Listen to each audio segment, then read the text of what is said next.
Hi, I'm Dr. Karen Becker, and today I want to talk to you about the dangerous practice that seems to be growing in popularity. It's feeding dogs and cats a vegan or vegetarian diet. We know that maned wolves have been documented to consume up to 36% plant matter at different times of the year based on prey availability and season. Cats also consume plant matter in the form of what's present in their prey's GI tract when hunted, and they can also nibble grasses for roughage to enhance digestion through additional fiber intake, but this is also less than 10% of the overall diet. But most fibrous plant material is entirely different metabolically than high glycemic carbohydrates vegetarian diets rely on for the bulk of their nutrients. Dogs and cats are super resilient. They're really strong animals, so you actually can nutritionally abuse them and they don't die instantaneously.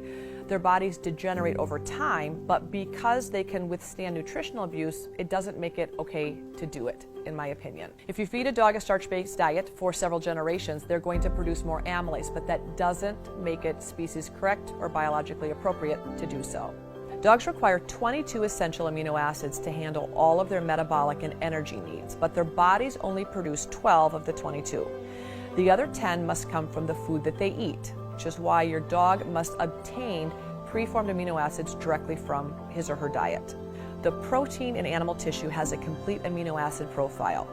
Plant proteins do not contain all of the amino acids critical for the health of obligate carnivores.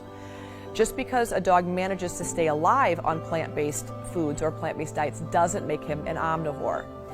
What research does show is that if dogs are fed a grain-based diet for decades, over time they do develop the adaptations for processing starch in their diet. This is called an evolutionary adaptation.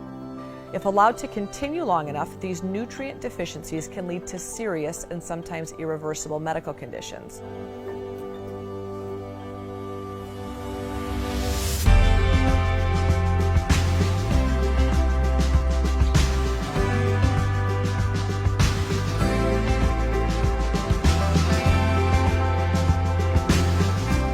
In the case of vegetarian and vegan diets, the amino acids, vitamins, and minerals must be supplemented and come from synthetic or lab-created sources, which in my opinion is not ideal because it's not whole foods. If your personal eating habits or philosophy are so strong that everyone in your family must abide by them,